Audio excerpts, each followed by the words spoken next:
I thought I was just picking up my dead wife's final pictures. Turns out I was collecting evidence that she was murdered.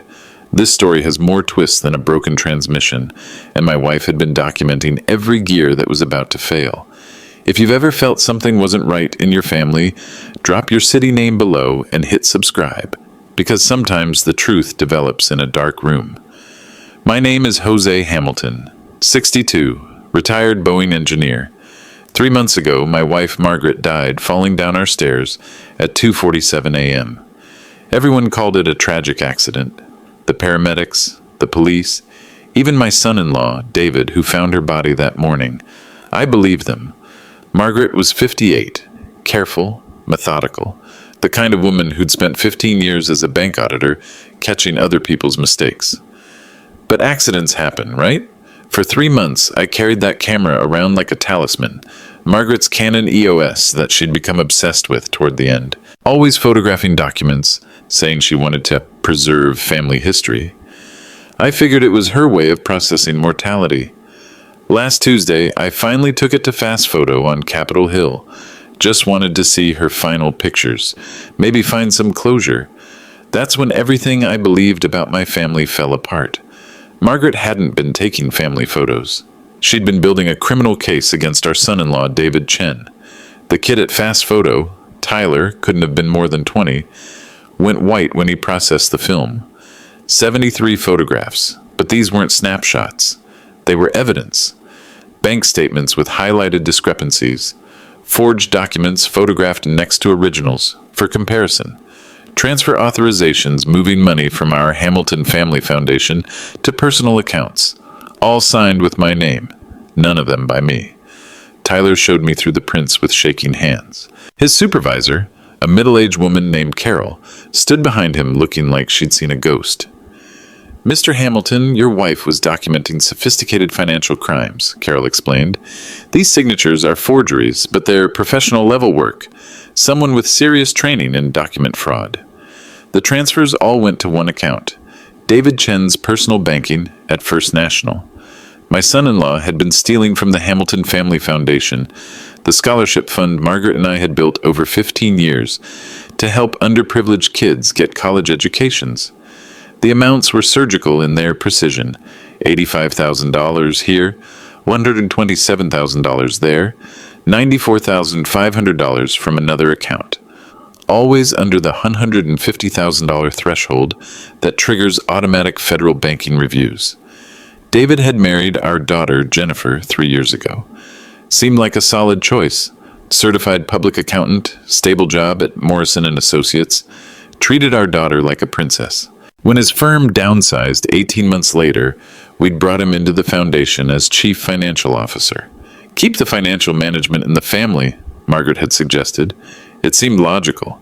Now I was staring at photographic evidence that our family's charitable legacy had been systematically dismantled by the man we'd welcomed into our home. But Margaret had been watching. The earliest photograph was time-stamped September 18th, 8 months before she died. The latest was March 14th, exactly 1 day before her fatal fall down our stairs. She'd been conducting a methodical investigation, building an airtight legal case with the precision of someone who'd spent her career tracking financial irregularities. The final photograph showed Margaret's handwritten analysis in her distinctive blue ink. Total confirmed theft, $2,147,000. Pattern suggests professional money laundering operation. Evidence package prepared for federal prosecution. If something happens to me, investigate David Chen immediately. Tyler handed me a USB drive with trembling fingers. Sir, there's more. Audio recordings. Your wife, she was recording conversations. I sat in my truck outside Fast Photo for 20 minutes before I had the courage to listen. Margaret's voice came through my phone speaker, clear and professional. David, I know about the Tulalip casino debt. I know about the forged signatures on foundation documents. You've stolen over $2 million from children who needed scholarship money. David's response made my blood freeze. Margaret, you have no idea what kind of situation I'm in here. I understand perfectly. You're a thief who's been using my family's charity to pay gambling debts. It's not that simple. These people I owe money to, they don't accept payment plans. The timestamp showed March 14th, 11:47 p.m., less than 3 hours before Margaret's accidental fall down 17 concrete steps. But Margaret had been a bank auditor for 15 years.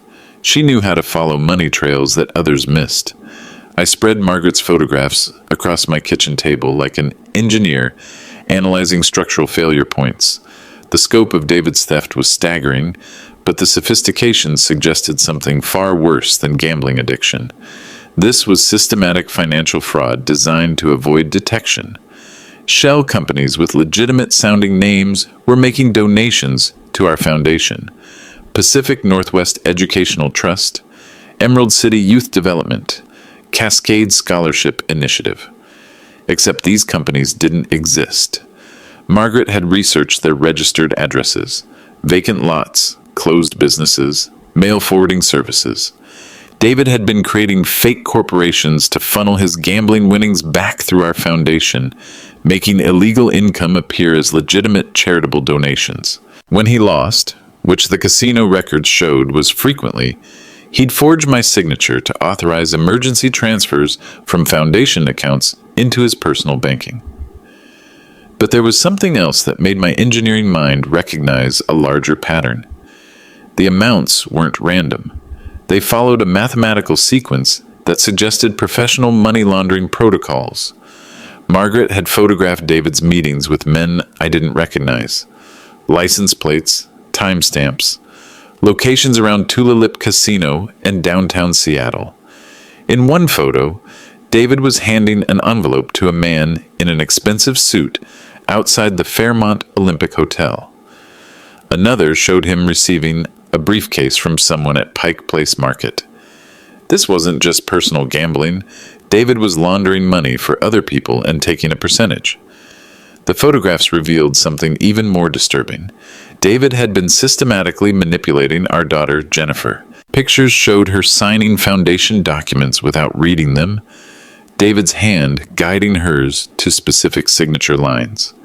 Bank statements revealed that Jennifer's personal inheritance from her grandmother, $180,000 she'd saved for a house down payment, had been transferred into joint accounts that David controlled. My daughter had become an unwitting accomplice in her husband's criminal enterprise. I called Wells Fargo Business Services, where we'd maintained the foundation's accounts for 12 years. Patricia Williams, our relationship manager, answered on the second ring. "Mr. Hamilton, I was hoping you'd call. I've been concerned about some unusual activity on the foundation accounts." "What kind of activity?" "Large transfers to cryptocurrency exchanges. Your son-in-law said you'd approved a new digital investment strategy, but the amounts seemed aggressive for a scholarship foundation. We're talking about $400,000 in Bitcoin purchases over the past 6 months. My hands went numb. "Patricia, I never approved any cryptocurrency investments." "Sir, David showed me signed authorization forms. Your signature and Jennifer's co-signature on every transaction. Every signature was forged. David had been converting stolen foundation money into Bitcoin, virtually untraceable digital currency that could be moved internationally without banking oversight. The $2.1 million Margaret had documented was just what she could photograph. The real theft could be twice as high. Mrs. Williams, I need you to freeze all foundation accounts immediately. Every signature you have from the past year is fraudulent." Long pause. "Mr. Hamilton, are you saying your son-in-law has been forging documents?" "I'm saying he's been running a money laundering operation using our charity as cover. Sir, you need to contact law enforcement immediately. And Mr. Hamilton, if Jennifer co-signed these documents unknowingly, she could be facing federal charges too." I hung up and stared at Margaret's evidence. She'd been trying to protect Jennifer while building a case against David. A bank auditor's final audit, documenting how a predator had infiltrated our family specifically to exploit our trust and steal our wealth. The audio files on the USB drive told the complete story. Margaret confronting David with evidence, his desperation escalating, his threats becoming increasingly dangerous. "You don't understand who you're messing with, Margaret. I borrowed money from people who break legs when payments are late. Then you shouldn't have borrowed money using stolen funds as collateral. If this gets out, Jennifer goes down with me. I made sure of that." "You bastard. You deliberately involved my daughter in your crimes?" "She signed the documents willingly. In federal court, that makes her an accomplice whether she knew what she was signing or not." "You manipulative piece of garbage. You married my daughter to steal from her family." "I married Jennifer because she gave me access to everything I needed. The foundation, the trust fund, your personal banking relationships. It was a long-term investment." The recording captured Margaret's sharp intake of breath. "You've been planning this for years. Since before I proposed. Your family was perfectly positioned. Wealthy, trusting, and charitable. The foundation provided ideal cover for money laundering operations. I'm calling the FBI tomorrow morning." "No, Margaret. You're not calling anyone." The conversation continued for another 8 minutes. David begging, Margaret refusing to compromise, and finally David saying something that made my blood turn to ice water. "Margaret, if you destroy me, I'll make sure Jennifer spends the next 20 years in federal prison. Think about your daughter." Margaret's response was immediate and fierce. "I am thinking about my daughter. That's exactly why you have to be stopped." The recording ended at 12:43 a.m. on March 15th, 2 hours and 4 minutes before Margaret's body was discovered at the bottom of our stairs. Like a machine with too much pressure building up in its system, something had to give catastrophically. I didn't sleep that night. By 6 o'clock a.m., I was researching private investigators who specialized in financial crimes. Detective Linda Rodriguez came highly recommended. 20 years with King County Sheriff's Department, now running her own firm that handled white-collar investigations for insurance companies and federal prosecutors.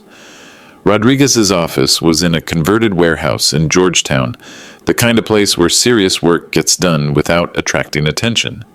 She was in her early 50s, gray-haired, with the sharp eyes of someone who'd spent decades recognizing lies. Her rate was $425 per day, and her first question told me she was worth every penny. "Mr. Hamilton, was your son-in-law capable of murder?" I thought Margaret fell down the stairs accidentally. "Sir, your wife gathered evidence proving your son-in-law stole over $2 million and manipulated your daughter into unwitting complicity. She confronted him with this evidence 3 hours before she died. In my experience, that's not a coincidence." Rodriguez explained the statistics that insurance investigators track obsessively. Family members who discover in-law financial crimes have a 400% higher chance of dying in accidents within 30 days of confrontation. The psychology is different than with blood relatives. Less familial guilt, more pure self-preservation. In-laws who've infiltrated families specifically for financial gain treat exposure like a business threat, she continued. They eliminate problems efficiently without the emotional complications that biological family members struggle with. I hired her on the spot. Rodriguez brought in William Patterson, a CPA who specialized in forensic accounting for federal prosecutors. Patterson had worked major money laundering cases from the Enron scandal to recent cryptocurrency fraud investigations. His analysis of Margaret's documented evidence was devastating. "Mr. Hamilton, your son-in-law wasn't just stealing from your foundation. He was operating a sophisticated money laundering network that used charitable organizations as fronts for criminal enterprises." Patterson spread financial charts across Rodriguez's conference table. "Total money flow through your foundation over the past 3 years, $8.7 million. Normal scholarship disbursements should have been maybe $400,000 annually. The rest was dirty money being cleaned through fake donations and then transferred to cryptocurrency exchanges." The scope was staggering. David had been taking cash from drug dealers, human traffickers, and organized crime figures, cleaning it through our foundation's tax-exempt status, then converting it to Bitcoin for international transfer. He kept approximately 30% as fees, which explained how he'd funded his gambling lifestyle while maintaining the appearance of a middle-class accountant. "But Mr. Hamilton, there's something else. Your son-in-law has been stealing from your daughter personally. Jennifer thinks she has $180,000 in joint savings accounts. The actual balance is $3,200. David's been showing her fake bank statements for 8 months while draining her inheritance to pay gambling debts." Jennifer wasn't just an unwitting accomplice. She was another victim. David had targeted our family specifically for a long-term con designed to steal everything we'd built over decades. Rodriguez enhanced the audio recordings using federal law enforcement software. You could hear every word clearly. Margaret's methodical presentation of evidence, David's increasing desperation, and his final threats. "Margaret, if you destroy me, I guarantee Jennifer will be in federal custody within 48 hours. She signed authorization documents. She co-signed transfer orders. In court, she's as guilty as I am. You manipulated her into signing documents she didn't understand. Intent doesn't matter in federal prosecutions. Signatures do.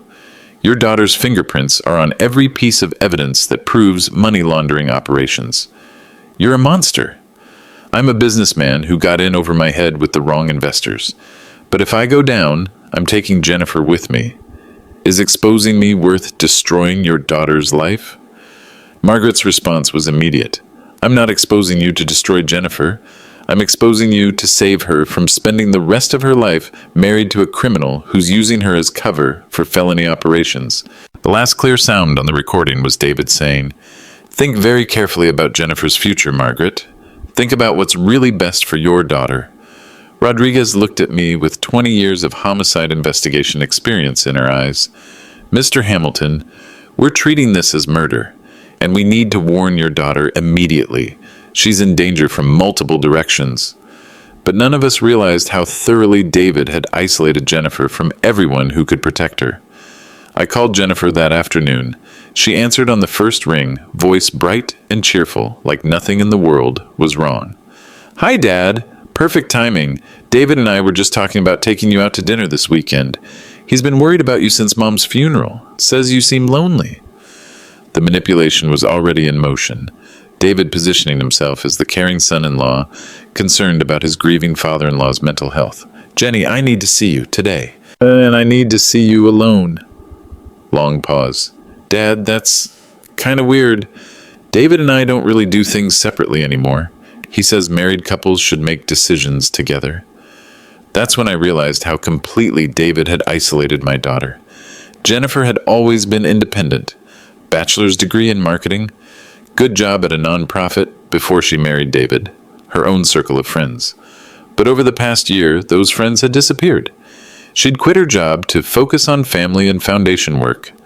She'd moved from her apartment 15 minutes away to a house in Bellevue that was 40 minutes from us. Classic isolation tactics used by financial predators to control their victims. "Jenny, just come to the house. Don't tell David where you're going." "Dad, I can't just disappear without telling my husband where I am. That's not how marriage works." I could hear David's voice in the background, asking who was calling. Jennifer put her hand over the phone, but I caught fragments of their conversation.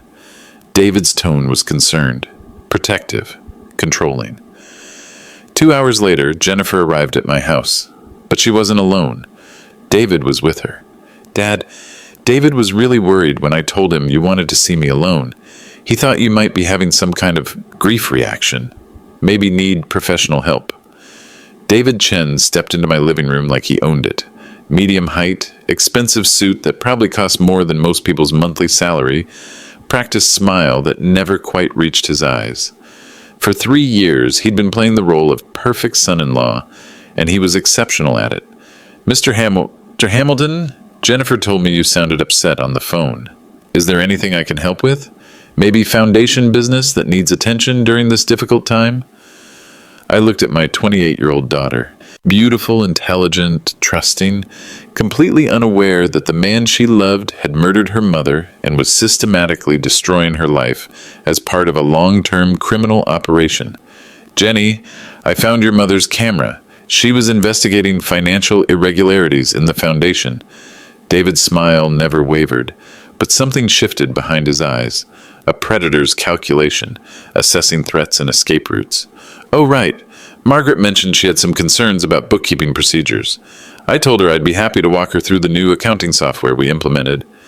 "She photographed forged signatures, David. Documents with my name that I never signed."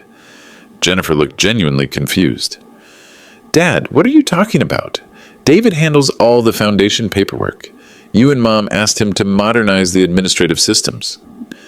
Jenny, he's been stealing from us. Over $2 million.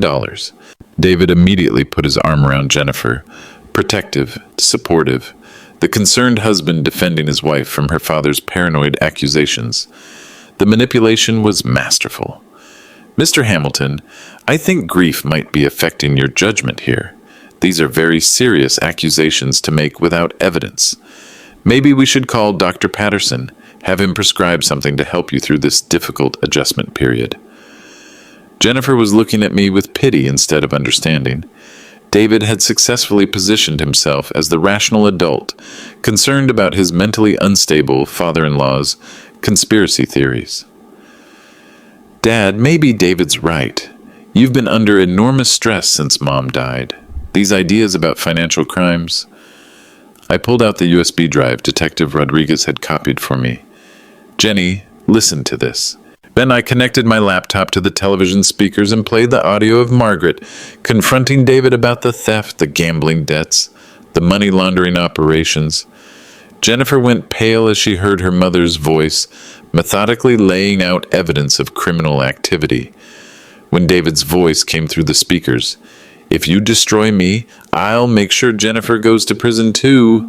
My daughter's face crumpled like someone had physically struck her. "David, what is this? What's Mom talking about?" David's mask finally began to slip. The concerned expression flickered, replaced by something colder. "Jennifer, your father is obviously trying to turn you against me. He's probably altered these recordings with computer software." "Answer the question, David. What did you steal?" "There were some cash flow issues with the foundation, temporary transfers to cover operational expenses while we waited for scheduled donations to clear." Jennifer's voice got smaller, more frightened. "David, did you forge my father's signature on foundation documents?" "Jenny, you don't understand complex financial operations. Sometimes executives have to make time-sensitive decisions to protect organizational interests." I played the next audio segment. David's voice, crystal clear. "Margaret, if you call the FBI, I guarantee Jennifer will be in handcuffs next to me within 48 hours.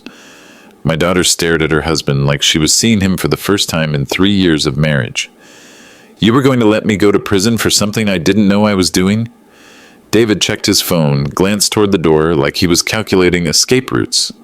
The helpful son-in-law performance was cracking under pressure. "I was protecting us. The signatures were just administrative formalities. We needed to move quickly on investment opportunities that could have benefited the entire foundation. You stole $2 million in forged documents to cover it up? Jenny, the situation is more complicated than your father is making it sound." That's when David's phone buzzed with a text message. When he read it, his face went completely white.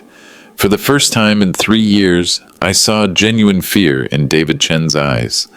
David stood up abruptly, checking his phone again, then looking toward both the front and back doors, like a trapped animal, calculating escape routes.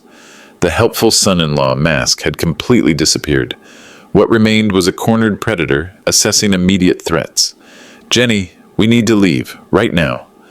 "David, answer my questions. Did you steal money from my family's foundation?" "It's complicated.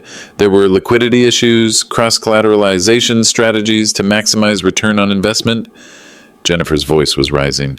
"Stop using financial jargon and tell me the truth. Did you forge my father's signature?" Sometimes in business, you have to make executive decisions without going through lengthy approval processes. I played another audio file. David's voice, unmistakable. "Margaret, I borrowed money from people who break legs when payments are late." My daughter's hands started shaking. "You borrowed money from criminals?" "Jenny, you're taking this out of context. These were legitimate business loans from private investors who happen to have aggressive collection policies." "How much do you owe them?" David's phone rang. He answered immediately, turning away from us. "Yeah, it's me. Hamilton found the evidence. I understand. 20 minutes. I'll be there." He hung up, grabbed Jennifer's purse from the coffee table. "We're leaving. Now." "David, what's happening?" "Nothing that concerns you, just business matters that need immediate attention." I stood between them and the front door. "Nobody's going anywhere until we sort this out as a family." "Family?" David laughed, but it wasn't humor. It was something much darker. Mr. Hamilton, you have no idea what kind of family business you're interfering with. Jennifer was backing toward the kitchen, finally understanding that something was very wrong. David, you're scaring me. Who was on the phone? Business associates who are concerned about recent developments. What business associates? The kind who don't like their financial arrangements discussed with people outside the organization. That's when I realized David wasn't just a small-time embezzler. He was part of something much larger and more dangerous. The calm way he was explaining threats, the professional terminology, the immediate phone call after being exposed. This was someone with experience managing criminal crises. David, how long have you been planning this? The marriage, the foundation job, all of it? He checked his phone again, then looked at Jennifer with something that might have been genuine regret. Jenny, I need you to understand something. When I met you, it was business. Your family had everything I needed. Legitimate charity, clean reputation, access to banking relationships that could be leveraged for investment opportunities. Investment opportunities? You mean money laundering? I mean strategic financial services for clients who value discretion over conventional banking oversight. Jennifer was crying now, but they were tears of rage, not sadness. You married me to steal from my family. I married you because you provided access to infrastructure that my business partners needed. The emotional relationship developed organically over time. Do you love me, David, or do you love what I represented? Long pause. David's phone buzzed with another text. When he read it, his expression changed from manipulative concern to genuine panic.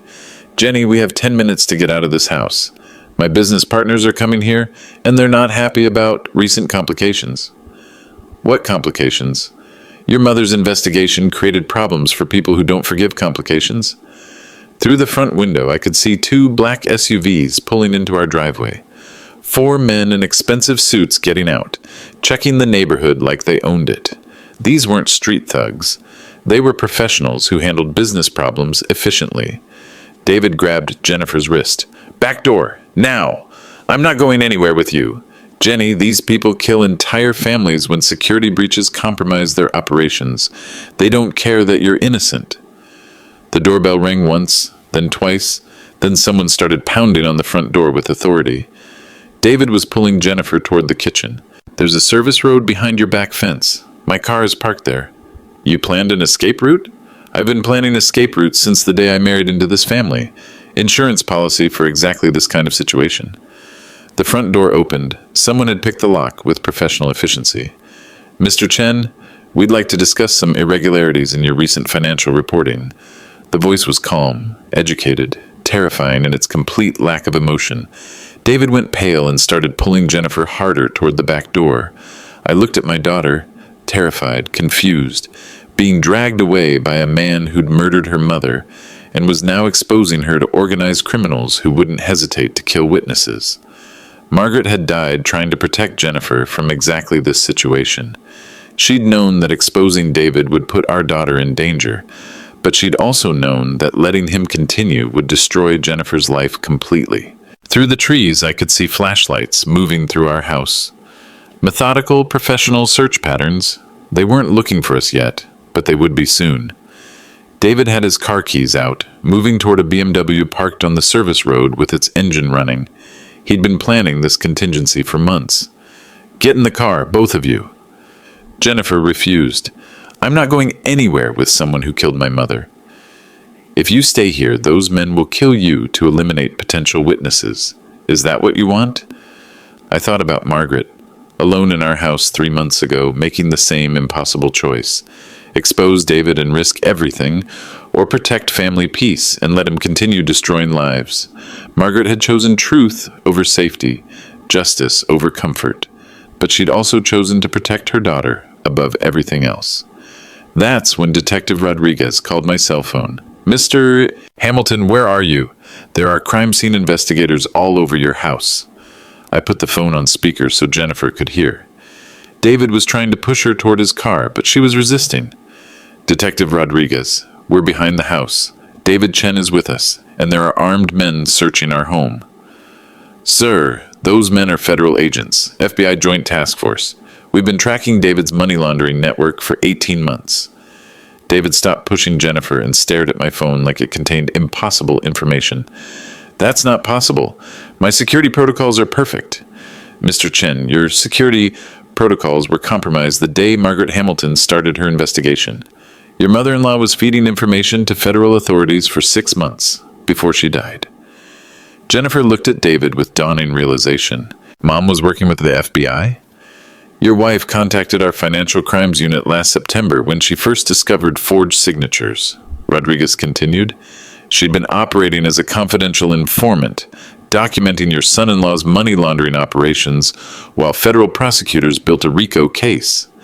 David's phone slipped from his hands and shattered on the concrete. Margaret was FBI? Not FBI, confidential informant. But Mr. Hamilton, there's something else. We found evidence in your house that changes everything about your wife's death. Rodriguez's voice got sharper, more professional. Margaret Hamilton installed 12 hidden cameras throughout your house over the past 6 months.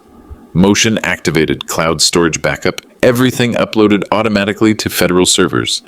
We have high-definition video of David Chen pushing your wife down the stairs at 2:47 a.m. on March 15th. Jennifer collapsed against the fence. There's video of you murdering my mother? David was staring into the distance like he was trying to process information that didn't fit his understanding of reality. Hidden cameras? That's impossible. I swept the house for surveillance equipment every month. Your mother-in-law was more sophisticated than you realized, Mr. Chen. She installed professional-grade equipment with FBI technical assistance. We have footage of the confrontation, the threats, the murder itself, and your subsequent attempts to stage the scene as an accident. Rodriguez continued. David, we also have documentation of your money laundering operations for the Kozlov crime family. $8.7 million in dirty money cleaned through charitable organizations across Washington, Oregon, and California. Your foundation was just one of 12 nonprofits being used as fronts. The Kozlov crime family. That explained the professional efficiency of the men searching our house. David hadn't just been laundering money for random criminals. He'd been working with Russian organized crime figures who controlled drug trafficking from Vancouver to Los Angeles. Detective, what about Jennifer? Is my daughter in legal jeopardy? Your daughter is a victim, Mr. Hamilton.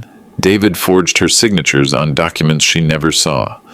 We have video evidence of him manipulating her into signing blank forms by claiming they were routine foundation paperwork. David finally spoke, his voice flat and emotionless. Margaret planned all of this, every detail. Your mother-in-law spent 8 months building a federal case with enough evidence to convict you on 17 felony charges. Murder, money laundering, racketeering, fraud, document forgery, and criminal conspiracy. Jennifer was crying, but these were tears of relief mixed with grief. She knew. Mom knew you were going to kill her, and she made sure you'd be caught.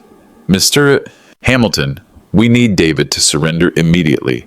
The federal agents in your house have arrest warrants for murder in the first degree, plus federal racketeering charges. David looked at Jennifer one final time. Something in his expression suggested he was seeing her as a person instead of a criminal asset for the first time in 3 years. Jenny, I want you to know something. When I married you, it was purely business. Your family represented access to financial resources my partners needed. But somewhere along the way, I started to care about you as more than just operational cover. Don't you dare tell me you love me after everything you've done. I'm not saying I love you. I'm saying I'm sorry that caring about you didn't make me a better person. Agent Torres appeared through the trees, flanked by 2 FBI agents with weapons drawn. David Chen, you're under arrest for the murder of Margaret Hamilton and conspiracy to commit money laundering in violation of federal RICO statutes. As they read David his rights, he looked at me with something that might have been respect. Mr. Hamilton, your wife was the smartest opponent I ever faced. She understood that I'd kill her rather than face federal prosecution, and she made sure that killing her would guarantee my conviction. They led him away in handcuffs. Jennifer watched her husband disappear into federal custody without saying goodbye. Agent Torres explained that Margaret's evidence had blown open a 3-state money laundering operation, 15 arrests across Washington, Oregon, and California, $47 million in recovered assets. Justice for a woman who'd chosen to risk everything rather than let criminals use her family's charity to steal from children. Mrs. Hamilton left detailed instructions for your daughter's financial recovery, Torres told us. She'd been working with federal prosecutors to ensure that Jennifer would be completely cleared of any wrongdoing and that all stolen funds would be recovered. Jennifer looked at me with red eyes but a steady voice. Dad, Mom died protecting me from something I didn't even know I needed protection from. Your mother died the way she lived, putting other people's safety ahead of her own comfort. Like a precision instrument calibrated to detect structural flaws, Margaret had found the exact pressure point that would bring down David's entire criminal network. The trial took place 8 months later. Federal prosecutors had built their case around Margaret's systematic documentation, enhanced by FBI surveillance footage and financial forensics that traced money through cryptocurrency exchanges across 12 countries. David Chen faced 17 federal charges, but the murder conviction carried the most weight. The prosecution's evidence was overwhelming. High-definition video of David pushing Margaret down the stairs, enhanced audio of his threats during their final confrontation, and Margaret's predicted timeline that proved premeditation. Jennifer testified against her ex-husband. She'd filed for divorce the day after his arrest. She'd spent 6 months in therapy working through the trauma of realizing that every aspect of her marriage had been designed to exploit her family's wealth and reputation. He made me feel like I was protecting our future by signing documents I didn't understand, she told the federal court. He said my parents were old-fashioned about financial management, that we needed to modernize the foundation's investment strategies to maximize returns for scholarship recipients. The financial forensics testimony was devastating. David had stolen $2.1 million directly from our foundation, another $180,000 from Jennifer's personal inheritance, and had laundered $8, $7 million for Russian organized crime figures over 3 years. But the most damaging evidence was Margaret's hidden camera system. 12 cameras throughout our house, installed with FBI technical assistance over 6 months. Motion-activated recording that captured David's escalating threats, his confession to criminal conspiracy, and the moment he decided that murdering his mother-in-law was preferable to facing federal prosecution. The defense tried to argue that Margaret's death was manslaughter during a heated family argument, not premeditated murder. They painted David as a gambling addict who'd made terrible choices, but wasn't a cold-blooded killer. The prosecution destroyed that narrative with Margaret's final video message, recorded 12 hours before her death. If you're watching this, David has murdered me. I confronted him tonight with evidence of money laundering operations that extend far beyond our foundation. He threatened to frame Jennifer as a willing accomplice if I contacted federal authorities. I cannot allow my daughter to face criminal prosecution for crimes she didn't know she was committing. Jose, our son-in-law, targeted our family specifically. He researched our financial situation, our charitable work, our daughter's inheritance, and our trusting nature. He spent 2 years planning how to infiltrate our family and exploit our resources for criminal enterprises. I am not afraid to die. I am afraid of what David will do to Jennifer if he's not stopped. He's already isolated her from friends, convinced her to quit her job, moved her away from family support systems. Classic predator behavior designed to make victims completely dependent on their abusers. I've been working with FBI financial crimes investigators for 6 months. Agent Torres has assured me that Jennifer will be completely cleared of any wrongdoing once David is arrested. All evidence proves she was manipulated into signing documents through fraud and emotional manipulation. Use this evidence to protect our daughter. Use it to restore the foundation's integrity. Use it to make sure that David Chen never hurts another family the way he's hurt ours. I love you. I love Jennifer. And I love justice more than I fear death. The jury deliberated for 6 hours. When they returned, David couldn't meet anyone's eyes. Guilty on all 17 counts. The judge sentenced him to life in prison without possibility of parole for the murder charge, plus an additional 45 years for federal racketeering, money laundering, and fraud. During the sentencing hearing, I gave a victim impact statement that I'd been writing in my head since the day I discovered Margaret's photographs. Your Honor, my wife, Margaret Hamilton, spent her final 8 months doing what she'd done her entire career, catching criminals who thought they were too smart to be caught. She followed money trails, documented evidence, and built an airtight case against someone who'd infiltrated our family specifically to exploit our trust and steal our resources. David Chen didn't just steal money. He stole my daughter's innocence, our family's sense of security, and my wife's life. But Margaret made sure that her death would serve a larger purpose, protecting other families from the kind of predator who uses marriage as a cover for organized crime.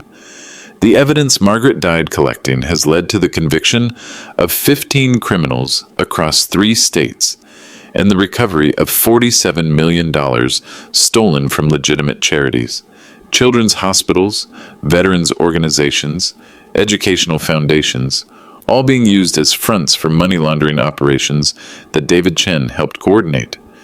Your Honor, my wife chose truth over safety, justice over comfort, and her daughter's future over her own survival. David Chen chose crime over family, greed over love, and murder over accountability. The contrast between those choices defines the difference between a life worth remembering and a life worth forgetting. As they led David away in shackles, he looked at Jennifer one last time. No words, no apologies, just the hollow stare of someone who traded everything meaningful for money that was never really his. Agent Torres told us afterward that David would likely be dead within 2 years. Life in federal prison for someone who'd stolen from Russian organized crime figures was a death sentence paid in installments. But the story was still unfolding. Margaret's investigation had implications that extended far beyond our family's tragedy. 6 months after David's conviction, the Hamilton Family Foundation reopened with new leadership and security protocols that would make fraud virtually impossible. The FBI had recovered $1 million from David's cryptocurrency accounts, plus another $180,000 from his personal banking that belonged to Jennifer. I added $500,000 from my Boeing retirement savings, and we established oversight procedures that required triple verification for any financial transaction. Jennifer joined the foundation's board of directors. She'd spent the year after David's arrest studying financial forensics and nonprofit management, determined to understand exactly how he'd manipulated systems that our family had trusted completely. My daughter had inherited Margaret's precision and my engineering systematic thinking. The foundation was in excellent hands. Our first new scholarship recipients were 38 students from low-income families across Washington, Oregon, and Idaho. Full college tuition, plus mentoring support and internship opportunities. Everything Margaret had envisioned when we established the foundation 16 years earlier, before David Chen identified our family as marks for a long-term criminal operation. At the scholarship ceremony, Jennifer read Margaret's mission statement from our original founding documents. Education is the only investment that criminals cannot steal, politicians cannot tax, and time cannot diminish. When we give a child knowledge, we give them armor against the world's most predatory intentions. Margaret's investigation had created ripple effects across federal law enforcement. The evidence she'd collected while working as a confidential informant led to the arrest and conviction of 43 individuals connected to money laundering operations in 7 states. The Kozlov crime family's financial network was completely dismantled, recovering over $127 million stolen from legitimate charitable organizations. Special Agent Torres called me after the final conviction in the federal RICO case. Mr. Hamilton, your wife's work resulted in the largest charity fraud prosecution in FBI history. Without her willingness to risk everything to collect evidence, these criminals would still be stealing from children, veterans, and families who depend on legitimate nonprofit services. But Margaret's legacy extended beyond criminal convictions and recovered money. The Margaret Hamilton Foundation for Financial Transparency was established using funds recovered from David's criminal network. The new organization provides training for nonprofit leaders on how to identify and prevent financial fraud, particularly the kind of family infiltration schemes that David had used to exploit our trust. Jennifer has become a national speaker on financial predators who use marriage to access family wealth. She's testified before Congress about the need for stronger background verification requirements for nonprofit financial managers and has helped develop protocols that protect charitable organizations from insider threats. David taught me that love can be weaponized by the right predator, she told a congressional subcommittee on nonprofit security. My mother taught me that truth is more important than comfort, and that protecting other people's families is worth any personal sacrifice. Jennifer has started dating again, a teacher named Michael who works with the Foundation's scholarship mentoring program, someone whose background she's verified independently, whose finances she understands completely, whose intentions she's evaluated with the suspicious eye of someone who's learned that trust must be earned through transparency, not given blindly through optimism. On quiet evenings, I sit in the workshop where Margaret used to help me with engineering projects. She'd learned to read technical blueprints, understand stress calculations, and appreciate the beauty of systems designed to withstand pressure without catastrophic failure. Our family system failed under pressure, but Margaret had built something stronger than family loyalty, evidence that would protect other families from the kind of predator who destroyed ours. The Foundation's new headquarters has a memorial wall with Margaret's photograph and her final statement. Margaret Hamilton, engineer's wife, bank auditor, mother, and FBI confidential informant. She chose truth over comfort, justice over safety, and her daughter's future over her own survival. Sometimes people ask if I'm angry about losing my wife and son-in-law in the same year. If I regret Margaret's decision to investigate David, rather than handle the situation privately within the family. The answer is always the same. Margaret died protecting children she'd never met from criminals who were stealing their futures. That's exactly how she lived, thinking about other people's welfare more than her own security. Like a precision instrument designed to detect structural flaws, before catastrophic failure, Margaret identified exactly where our family's foundation was compromised and documented the repair procedures. 2 years after David's conviction, the scholarship program has grown beyond anything Margaret originally imagined. 87 students across 4 states, with graduates now working as teachers, engineers, doctors, and social workers. Each scholarship represents a life trajectory that organized crime couldn't steal, a future that David Chen's money laundering network couldn't destroy. Maria Gonzalez, our first scholarship recipient, is studying forensic accounting at University of Washington. She wants to work for the FBI's Financial Crimes Unit, investigating the kind of charity fraud that David used to exploit vulnerable families. Mrs. Hamilton's investigation saved my college education, Maria told me. Now I want to protect other families the way she protected mine. James Patterson is pre-med at Seattle University, planning to work in pediatric oncology at children's hospitals. Sarah Chen, no relation to David, is studying criminal justice at Washington State University, specializing in financial crimes investigation. Each of these students represents Margaret's victory over the predators who thought they could steal from children without consequences.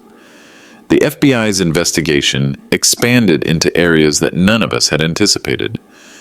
Margaret's evidence connected David's money laundering network to human trafficking operations, drug distribution systems, and weapons smuggling that extended from Vancouver to Mexico City. Her willingness to risk her life collecting evidence had disrupted criminal enterprises that were destroying communities across North America. Agent Torres visited me last month with the final tally. 47 convictions, $247 million in recovered assets, 12 criminal organizations completely dismantled.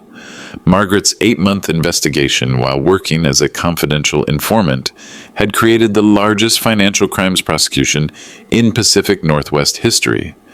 Your wife understood something that most people don't grasp about organized crime, Torres explained. These networks depend on legitimate businesses for cover. When you expose the legitimate fronts, you destroy the entire criminal infrastructure. Margaret didn't just catch one money launderer, she brought down a system. But the most meaningful impact of Margaret's investigation wasn't measured in convictions or recovered money. It was measured in the safety of families who would never know they'd been protected by a woman who chose death over compromise. Jennifer has remarried. Michael Rodriguez, Detective Rodriguez's younger brother, is a high school mathematics teacher who volunteers with our foundation's mentoring program. Their engagement was the first time I'd seen my daughter truly happy since before she married David. Michael's background check included FBI clearance, financial audit, and psychological evaluation.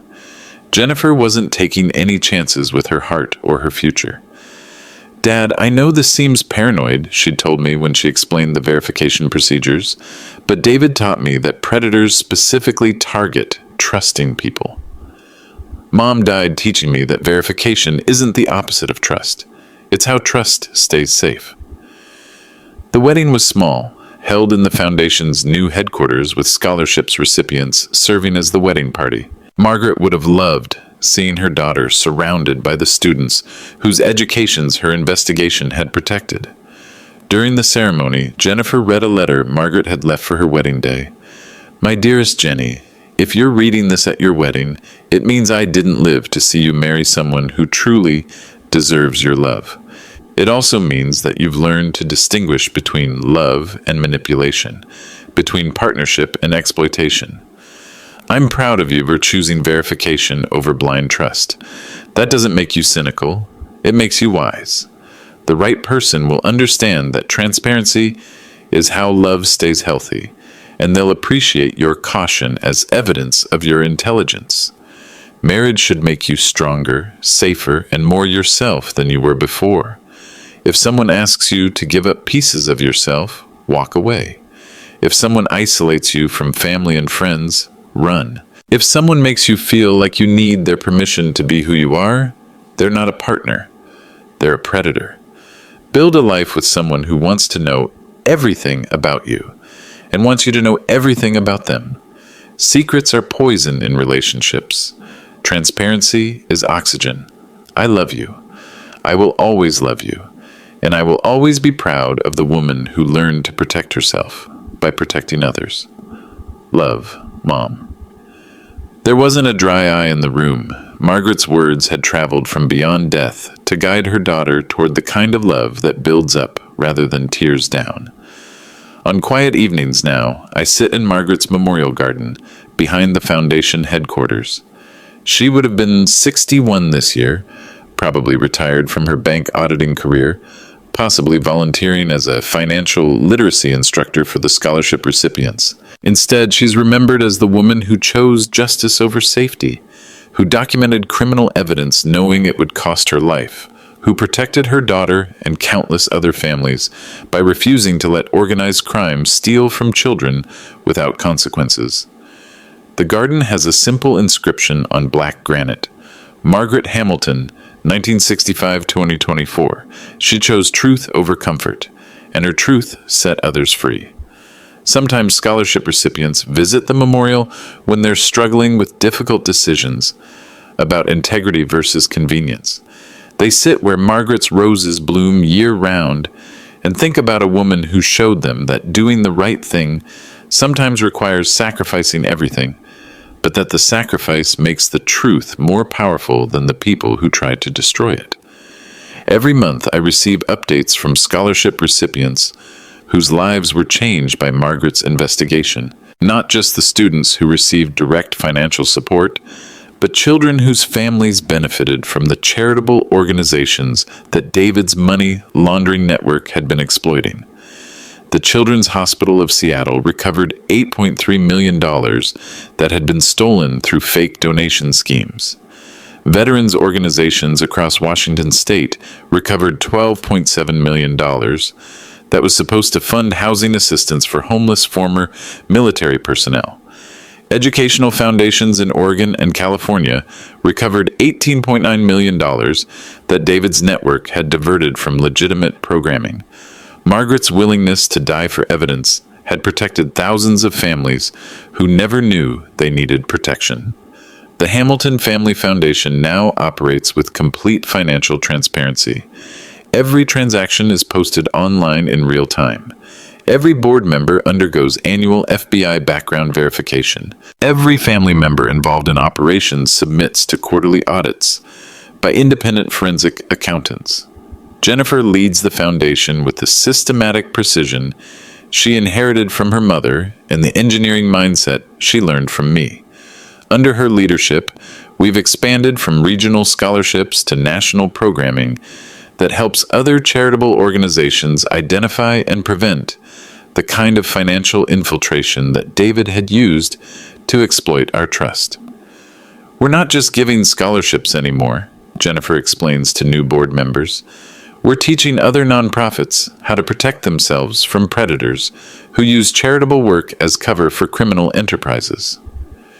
The Foundation's new headquarters includes the Margaret Hamilton Center for Financial Transparency, where nonprofit leaders from across the country come to learn fraud prevention, background verification procedures, and crisis management protocols for dealing with financial betrayal. Michael has become the Foundation's education director, developing curricula that teach young people how to recognize financial manipulation in relationships, how to distinguish between love and exploitation, and how to build healthy partnerships based on mutual transparency rather than blind trust.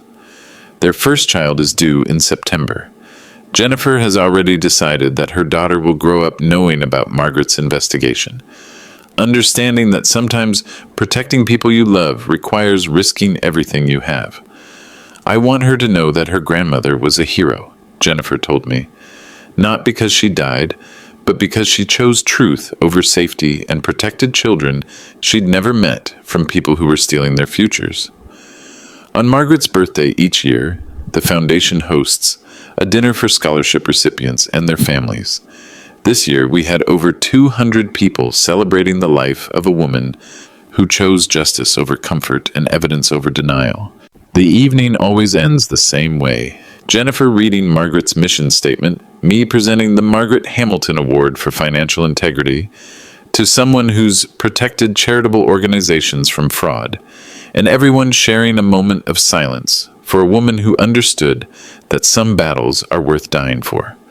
If this story resonates with you, if you've ever had to choose between protecting someone you love and protecting what's right, share your city name below and subscribe. Sometimes the hardest engineering problems are human ones, and sometimes the strongest structures are built from the wreckage of the ones that failed.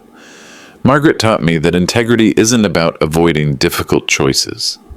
It's about making the right choice when every option hurts, and then living with the consequences because you know that truth serves something bigger than personal comfort. The Hamilton Family Foundation continues her work, one scholarship at a time, one protected family at a time, built on evidence she died collecting and principles she chose over survival. Like a precision instrument calibrated to detect corruption before it destroys innocent lives, Margaret found the flaws in our family's foundation and provided the blueprints for rebuilding it stronger than before.